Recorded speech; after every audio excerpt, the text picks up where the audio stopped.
অনুশীলনী 1.3 এর 2 নাম্বার। তাহলে 1.3 এর 2 নাম্বার কি বলেছে, চলুন এর সমাধান করে ফেলি। 1.3 এর 2 নাম্বার বলেছে ভাগ প্রক্রিয়ায় গসাগু নির্ণয় করো। এর আগে আমরা মৌলিক গুণনীয়কের সাহায্যে গসাগু শিখেছি, এখন আমরা কি করব, ভাগ প্রক্রিয়ায়। তো ভাগ প্রক্রিয়ায় চলুন গসাগু আমরা শিখে নেই। এখানে দুইটি অঙ্ক দেওয়া আছে, ক নাম্বার এবং খ নাম্বার।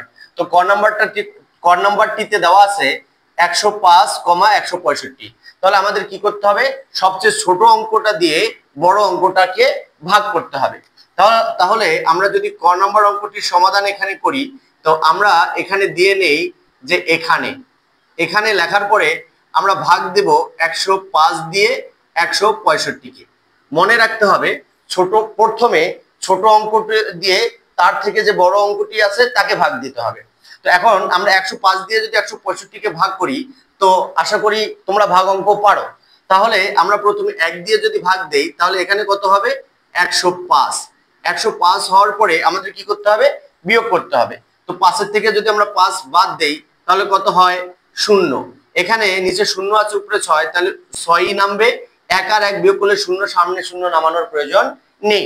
এরপরে আমাদের কি করতে হবে, এখন এটা থেকে তো এটা ছোট হয়ে গেল, তাহলে এই ছোটটাকে কি এখানে দশমিক দিয়ে 0 দেব না, কখনো না। এখন আমরা কি করব, এই ভাগশেষটা দিয়ে আবার এই যে ভাজক আছে, এই ভাজকরে আমরা ভাগ দেব। আমরা কি করব, এই 60 দিয়ে এখানে যে ভাজকটা আছে, এই ভাজকটাকে এখন আমরা এই ভাগশেষ দিয়ে ভাগ দেব। কোথায়, এই দিকেই আমরা ভাগ দেব। তাহলে আমরা এখানে লিখব 105। এখন 60 দিয়ে কি করতে হবে, 105-এর ভাগ দিতে হবে। এখন 60 দিয়ে যদি আমরা 105-এর ভাগ দেই, 2 দিয়ে যায় না, 1 দিয়ে যায়, তাহলে আমরা লিখব কত, 60। এখন যদি আমরা বিয়োগ করি, এখানে 5, হাতে কত, হাতে নাই। এবার 6, উপরে আছে 0, 0কে কত ধরতে হবে, 10। তো 10-এর থেকে যদি আমরা 6 বাদ দেই, তাহলে কত হবে, 4। তাহলে আমরা কত লিখবো, এখানে 4। হাতে থাকে 1, কেন এই 0কে যেহেতু আমরা 10 ধরেছি, হাতে 1, এখন 1-এর থেকে যদি আমরা 1 বাদ দেই, তাহলে 0 সামনে 0 নামে না। এরপরে এই 45 দিয়ে এটা থেকে এটা ছোট হয়েছে, এখন এই ভাগশেষটা দিয়ে আবার এই ভাজকরে আমরা কি করব, ভাগ দেব। তাহলে আবার আমরা 60-কে এইদিকে নিয়ে আসি। এখন যদি আমরা ভাগ দেই, 1 দিয়ে যাবে, তাহলে কত, 45 এককে 45। এখন যদি আমরা বিয়োগ করি, 10-এর থেকে 5 বাদ দিলে কত হয়, 5। হাতে 1, ওই 1 4-এর সাথে যোগ করব, তাহলে কত হলো, 5। উপরেরটা কত, 6, 6-এর থেকে 4 বাদ দিলে কত হয়, 1। এখন কি করব, এই 4 দিয়ে আবার 45-রে ভাগ দেব। এখন 4 দিয়ে যদি আমরা 45-রে ভাগ দেই, তাহলে কত হবে, তাহলে 3, 3 15 45। এখন এখানে ভাগশেষ কত, 0। যদি ভাগশেষ 0 হয়, তাহলে তার আগের ভাগশেষটা কত ছিল, তার আগের ভাগশেষটা হলো 15। এটা হলো শেষ ভাগশেষ। কি, এটাকে কিন্তু শেষ ভাগশেষ বলা যাবে না, 0, কারণ 0-এর কোনো মান নেই। তাহলে এই শেষ ভাগশেষটাই সহজভাবে মনে রাখবা, যে শেষ ভাগশেষটাই হবে উত্তর। তাহলে এই 15ই হবে উত্তর। তাহলে আমরা লিখতে পারি, সুতরাং নির্ণয়ে গসাগু কত, 15। তাহলে উত্তরটা কত হবে, উত্তরটা হবে 15। কি বুঝতে পেরেছেন? আশা করি সহজ টেকনিকে অঙ্কটি বুঝতে পেরেছেন। এবার আমরা খ নম্বর প্রশ্নটির সমাধান শিখে নেই। খ নম্বর প্রশ্নটি বলেছে 385, 286, 418। এখন এটা প্রথমে বড় অঙ্ক, তারপরে ছোট অঙ্ক, তারপর আবার সবার থেকে বড় অঙ্ক। এখন অনেক শিক্ষার্থী মনে করবে যে 385 দিয়ে কি করব, 286-রে ভাগ করব। না, তোমরা এইভাবে করবা না। তোমাদের কৌশলটা বলে দেই, সবচেয়ে ছোট কোনটা, 286। 286 থেকে একটু বড় কে, 418 না 385? অবশ্যই 385। তাহলে আমরা কি করব, প্রথমে 286 দিয়ে 385-রে আমরা কি করব, ভাগ করব। তাহলে আমরা প্রথমে লিখব যে এখানে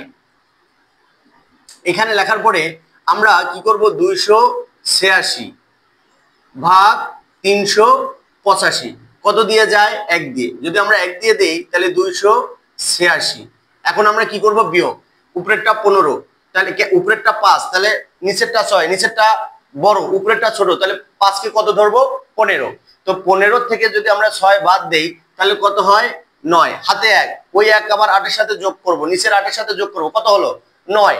তাহলে উপরেরটা কত, 8, তাহলে উপরেরটা ছোট, তাহলে 18 থেকে এখন যদি আমরা 9 বাদ দেই, তাহলে আবার কত হবে, 9। হাতে 1, তাহলে 2 এর সাথে 1 যোগ করলে 3, তাহলে 3 এ 3 মিলে গেল 0, সামনে 0 নামে না।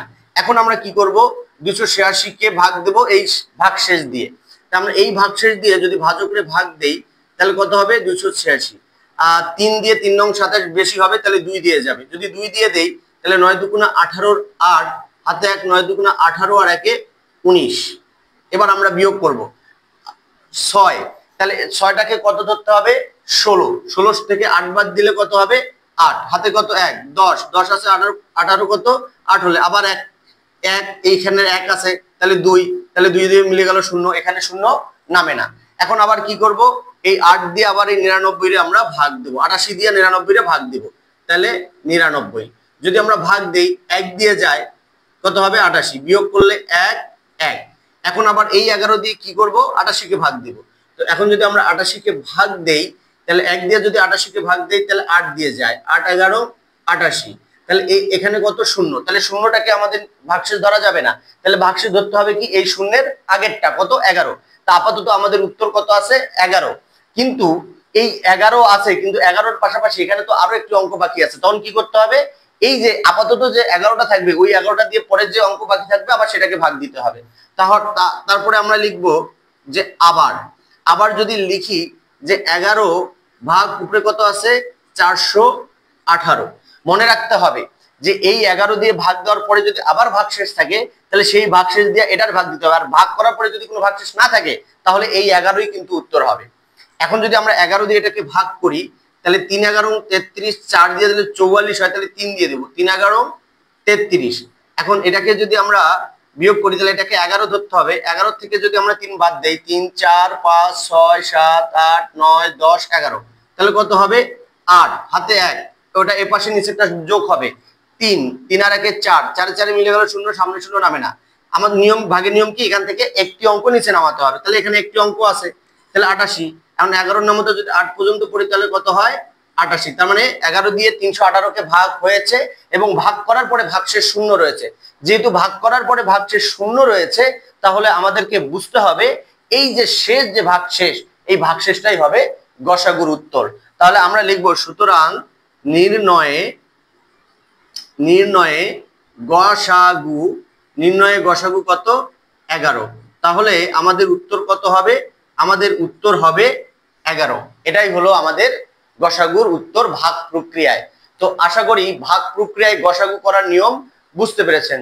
যদি বুঝতে পারেন এবং বিন্দু পরিমাণ ভালো লেগে থাকে তাহলে দয়া করে শেয়ার করে অপরকে শেখার সুযোগ করে দিবেন, আর একটা ফলো দিবেন এবং একটি কমেন্ট করবেন, কারণ আপনার একটি কমেন্ট আমার পরবর্তী ভিডিও করার উৎসাহ জাগিয়ে দেয়। Thank you very much. আসসালামু আলাইকুম।